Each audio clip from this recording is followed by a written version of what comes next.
Hi friends, this is Dileep Murugan. Welcome to Ted my tech. Friends, ఈరోజు వీడియోలో మనం తెలుసుకోబోతున్న topic వచ్చేసి బ్లాగ్స్. సో చాలామంది యూట్యూబర్స్ చెప్పే ఉంటారు బ్లాగ్స్ చేస్తే అమౌంట్ వస్తుందని. సో బ్లాగ్స్ చేస్తే అమౌంట్ ఎంత వస్తుంది, ఎలా వస్తుంది, అండ్ బ్లాగ్స్ క్రియేట్ చేయడం వల్ల నిజంగా యూజ్ ఉందా, యూజ్ లేదా, నెక్స్ట్ బ్లాగ్కి వెబ్సైట్కి ఉండే డిఫరెన్సెస్ ఏంటి, ఇవన్నీ కూడా ఈరోజు వీడియోలో మనం తెలుసుకుందాం. మరి ఇంకెందుకు ఆలస్యం, let's begin up video. First of all, మీరు బ్లాగ్ క్రియేట్ చేసుకోవాలి అనుకుంటే మీరంటూ ఒక మంచి ఈమెయిల్ ఐడి అయితే ప్రొఫెషనల్గా క్రియేట్ చేసుకోండి. క్రియేట్ చేసుకున్న తర్వాత అదే ఈమెయిల్ ఐడితో మీరు యాడ్సెన్స్ అకౌంట్ కూడా ఓపెన్ చేసుకోండి. సో ఆ రెండు గూగుల్ యొక్క వెబ్సైట్సే కాబట్టి ప్రాబ్లం లేదు. రెండింటికి ఒకటే ఈమెయిల్ ఐడి అయితే వాడి మీరు యాడ్సెన్స్ అండ్ నెక్స్ట్ మనకి బ్లాగ్ ఐడి కూడా క్రియేట్ చేసుకోండి. క్రియేట్ చేసుకున్న తర్వాత మీరు బ్లాగ్ని అందంగా డిజైన్ చేసుకోవాల్సి ఉంటుంది. సో బ్లాగ్ని మనకి వాడు ఇచ్చిన సింపుల్ టెంప్లెట్స్తో మనం మేనేజ్ చేయొచ్చు. లేదు అనుకుంటే మనం థీమ్స్ని పర్చేస్ చేసి మళ్ళీ మనం బ్లాగ్స్ని ఎడిట్ చేసుకోవచ్చు. సో ఆ థీమ్స్ని పర్చేస్ చేయడానికి దాదాపుగా ఒక్కొక్కరు 1000 రూపీస్, 2000 రూపీస్, 3000 రూపీస్ అయితే ఛార్జ్ చేస్తూ ఉంటారు. మనకి ఈ బ్లాగ్స్ కానీ వెబ్సైట్స్ కానీ థీమ్స్ ఎక్కడ దొరుకుతాయంటే అంటే themeforest.netలో మనకి ఈ వెబ్సైట్స్కి సంబంధించిన ఏ థీమ్ అయినా సరే మనకు అక్కడ దొరుకుతుంది.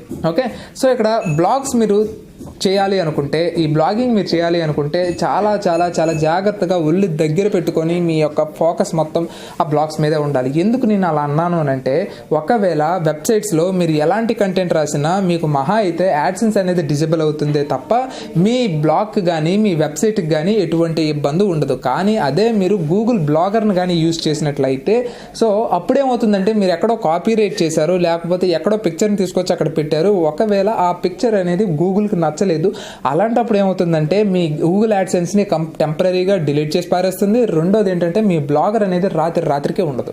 సో బ్లాగ్కి వెబ్సైట్కి ఉన్న అడ్వాంటేజ్ ఏంటంటే అది. సో వెబ్సైట్ని అదేమి చేయదు. సో మీరు యాడ్సెన్స్ అప్రూవ్ చేయకపోతే యాడ్ మాప్ పెట్టుకుంటారు. ఒకవేళ యాడ్ మాప్ కూడా తీసేసింది అనుకోండి, ఆ తర్వాత మనకి ఎఫిలియేటెడ్ మార్కెటింగ్ చేయొచ్చు.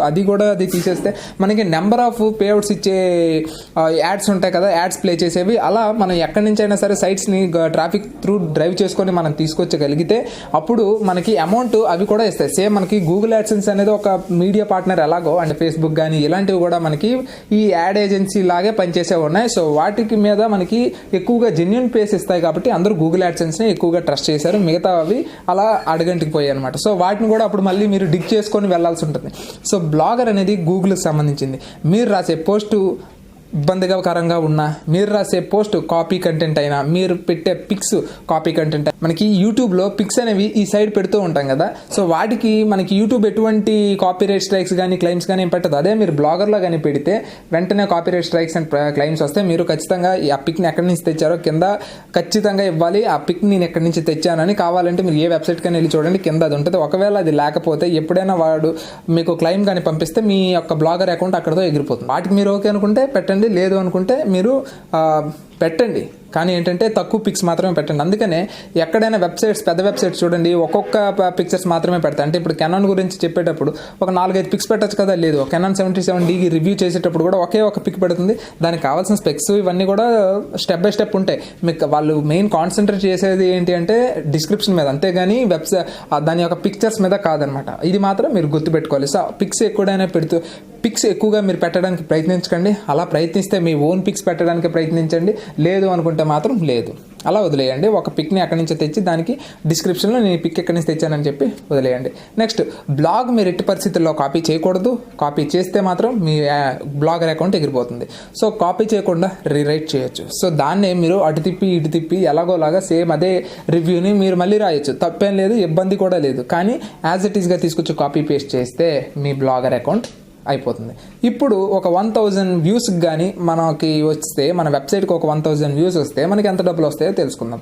సో ఇక్కడ వ్యూస్ మీద ఎప్పుడు బేస్ అయ్యి ఉండవు, మీకు యాడ్స్ ఎన్ని పడుతున్నాయి అనేది ఇంపార్టెంట్. సో మనకి యూట్యూబ్ లాగా ఖచ్చితంగా యాడ్ పడుతుందా లేదా అనే ఒక 50-50 ఛాన్సెస్ ఉండవు. ఒకవేళ మీకు వెబ్సైట్ ఉన్నా, బ్లాగ్ ఉన్నా, యాడ్సెన్స్ అకౌంట్ ఓకే అయితే ఖచ్చితంగా యాడ్ అయితే పడుతుంది. కాకపోతే ఎన్ని ఇంప్రెషన్స్, అంటే ఎంతమంది వచ్చి ఆ రోజు చూస్తే అంతమందికి ఆ యాడ్ కనిపిస్తుంది అంతే. సో క్లిక్ చేయాల్సిన అవసరం కూడా లేదు. ఎంతసేపు మీ వెబ్సైట్ మీద ట్రాఫిక్ జనరేట్ అయ్యి అలాగా ఉంటే మీకు అంత డబ్బులు వస్తూనే ఉంటాయి. సో నేను రఫ్గా చెప్తున్నాను, ఒకవేళ మీరు ఒక 10,000 వ్యూస్ పెర్ డే కానీ సంపాదించగలిగితే నెలకి మీరు ఎలా లేదన్నా సరే ఒక 10 to 15,000 వరకు అయితే మీరు సంపాదించగలుగుతారు. ఒక నార్మల్ బ్లాగర్ సంపాదించే సంపాదన అది, ఒక నార్మల్ బ్లాగర్ సంపాదించేది. సో అదే వెబ్సైట్స్లోకి వెళ్ళేసరికి మీకు 20-25,000 దాకా కూడా మీరు సంపాదించవచ్చు పెర్ డే. మీరు ఇంత ట్రాఫిక్ కానీ జనరేట్ చేయగలిగితే. జనరేట్ అవుతుంది అంటే పక్కాగా జనరేట్ అవుతుంది. దానికి మీరు చేయాల్సింది ఏంటి అంటే ఎస్ఈఓ. సో ఎస్ఈఓ ఫస్ట్ నేర్చుకున్న తర్వాత ఖచ్చితంగా మీరు బ్లాగ్స్ ఎస్ఈఓ బేస్ చేసుకొని మీరు రాయండి. ఖచ్చితంగా మీకు ఒక మంచి రీచ్ అయితే ఉంటుంది. ఇక్కడ సిపిసి కూడా ఎక్కువగానే ఉంటుంది, అంటే కాస్ట్ పర్ క్లిక్స్ అనమాట. ఒకవేళ యాడ్ పక్కన పడింది, ఆ పక్కన పడిన యాడ్ మీద మన సబ్స్క్రైబర్ వచ్చి క్లిక్ చేస్తే ఖచ్చితంగా మంచి డబ్బులు అయితే మనకి లభిస్తాయి. అలా అని చెప్పి మీరే కానీ క్లిక్ చేస్తే సేమ్ ఐపీ అడ్రస్ ఉంటుంది కదా, వెంటనే మళ్ళీ మీకు డిలీట్ అయిపోయే ఛాన్స్ ఉంది. కాబట్టి చాలా జాగ్రత్తగా, ఇదే తప్పు చాలామంది చేసి నా యాడ్సెన్స్ బ్లాక్ అయిందని చెప్పి మళ్ళీ యూట్యూబ్ వీడియోస్ మీద పడతారు, యూట్యూబర్స్ని క్వశ్చన్స్ అడుగుతారు. సో అదే అంతవరకు తెచ్చుకోకుండా మీరు క్లిక్ చేయకండి, వస్తే లేకపోతే లేదు. సో ఫ్రెండ్స్, మీరు ఎప్పుడైనా సరే బ్లాగర్ అవ్వచ్చు, వెబ్సైట్ అవ్వచ్చు, దేన్నైనా మీరు పర్ఫెక్ట్గా మేనేజ్ చేయాలి అంటే మీ దగ్గర మంచి స్కిల్స్ ఉండాలి. Writing skills, content skills. ఒకవేళ మీ దగ్గర అవి లేవు అనేటప్పుడు మీరు ఫ్రీలాన్సింగ్ వెబ్సైట్స్లో నాకు కంటెంట్ కావాలి, ఎవ్రీడే నాకు ఇన్ని బ్లాగ్స్ కావాలని చెప్పి మీరు పోస్ట్ చేయండి. సో అప్పుడు మీరు అక్కడ ఇన్వెస్ట్ చేయండి, తప్పులేదు. ఎందుకంటే మీ వెబ్సైట్కి ట్రాఫిక్ జనరేట్ చేస్తారనే నమ్మకం మీకు ఉండేటప్పుడు మీరు హ్యాపీగా అక్కడి నుంచి మీరు కొంతమందిని హైర్ అయితే చేసుకోవచ్చు. హైర్ చేసుకొని మీకు పెర్ డే నాకు ఇన్ని బ్లాగ్స్ కావాలి, ఇన్ని నాకు చేసి పెట్టండి, నేను మీకు ఇంత ఇస్తానని చెప్పి. ఇనిషియల్గా మీకు అమౌంట్ రాకపోవచ్చు, కానీ ఫ్యూచర్లో మీకు మంచి గుడ్ అమౌంట్ ఆఫ్ ఇన్కమ్ అయితే మీకు వస్తుంది. అయితే ఇక్కడ మీరు చేయాల్సిందల్లా ఏంటి అంటే ఎటువంటి కాపీ రైటింగ్ ఏం లేకుండా మీ వెబ్సైట్లో మంచి పోస్టులు కానీ మీరు పెట్టగలిగితే సబ్స్క్రైబర్స్కి ఎక్కువగా రీచ్ అయ్యగలిగితే బాగుంటుంది. ఇప్పుడు మనకి యూట్యూబ్ లాగా సజెస్టెడ్ ఉండవు కదా, ఎందుకంటే ఎవరు గూగుల్లోకి వచ్చి సెర్చ్ చేసి వచ్చే వాళ్ళే కానీ యూట్యూబ్ లాగా ఇలా జస్ట్ స్క్రోల్ అవుట్ చేసే వాళ్ళు ఉండరు. ఓకే, సో స్లైడ్ అప్ చేసే వాళ్ళు ఉండరు. సో అలాంటప్పుడు మీరు చేయాల్సిందల్లా ఏంటంటే ఎస్ఈఓ. యూట్యూబ్లో ఎస్ఈఓ తెలియకుండా క్లిక్ అయ్యే ఛాన్స్ ఉందేమో, కానీ మీరు వెబ్సైట్లో కానీ బ్లాగర్లో కానీ ఎట్టి పరిస్థితుల్లో అలా చేయడానికి కుదరదు. బ్లాగర్ వెబ్సైట్స్ కావాలన్నా, లేదు అనుకుంటే వెబ్సైట్ బిల్డింగ్ చేసి కావాలనుకున్నా సరే, కింద డిస్క్రిప్షన్లో నేను ఒక లింక్ అయితే ప్రొవైడ్ చేశాను. సో అక్కడ మనమే వెబ్సైట్స్ అయితే తయారు చేసి క్లయింట్స్కి అయితే ఇస్తూ ఉంటాం. సో ఎవరైనా వెబ్సైట్ జెన్యున్గా నేను తయారు చేసి నేను వాడుకుంటాను అండ్ నేను దీన్ని ఫుల్ ప్లెజ్డ్గా వాడుతాను అనుకుంటే మీరు ఖచ్చితంగా కాంటాక్ట్ అవ్వండి. సో దట్ మీకు వెబ్సైట్స్కి కావాలనుకుంటే మీకు బిల్డప్ చేసి నేను ఇవ్వగలుగుతాను. అయితే ఇక్కడ మీకు మెయిన్ నేను చెప్పొచ్చేది ఏంటి అంటే, మీకు ఆ థాట్ ఉంటేనే నేను ఒక 1 year 3 years అయినా నేను నడపగలుగుతాను ఓపిక మీద అంటేనే మీరు వెళ్ళండి, వెబ్సైట్ చేయించుకోండి. లేదంటే మాత్రం వెబ్సైట్స్ ఎట్టి పరిస్థితుల్లో చేయించుకోకండి. అమౌంట్ అనవసరంగా వేస్ట్ చేసే వాళ్ళు అవుతారు. కానీ 10,000 అవ్వచ్చు, 15,000 అవ్వచ్చు, 50,000 అవ్వచ్చు, 1 lakh అవ్వచ్చు, మీరు పెట్టచ్చు. ఎందుకంటే ఆ ఇన్వెస్ట్మెంట్ ఎట్టు పోదు, తిరిగి మళ్ళీ మీకు వస్తుంది మీరు వర్క్ చేస్తే. లేదంటే మాత్రం ఆ అమౌంట్ 1 రూపీ అయినా సరే వేస్ట్. ఓకే, సో ఫ్రెండ్స్, నేనైతే చెప్పేది అది. సో బ్లాగర్ని మీరు నమ్ముకునే కన్నా వెబ్సైట్స్ నమ్ముకోవటం వల్ల చాలా యూస్ఫుల్. అండ్ చాలామంది సబ్స్క్రైబర్స్కి చాలామంది యూట్యూబర్స్ చెప్పేది ఏంటి అంటే, blogger is the best blogger. మీరే ఆలోచించండి, మీరు ఎప్పుడైనా blogger.com లేకపోతే blogger/దిలీప్ మురుగన్ అనే దాని మీద మీరు వెళ్తారా? అక్కడికి వెళ్ళి చెక్ చేస్తారా? ప్రీమియంగా ఉన్నదానికి చెక్ చేస్తారా? లేదు అనుకుంటే dileepmurugan.com అనే దాని మీదకి మీరు వెళ్ళి చెక్ చేస్తారా అనేది ఒకసారి ఆలోచించండి.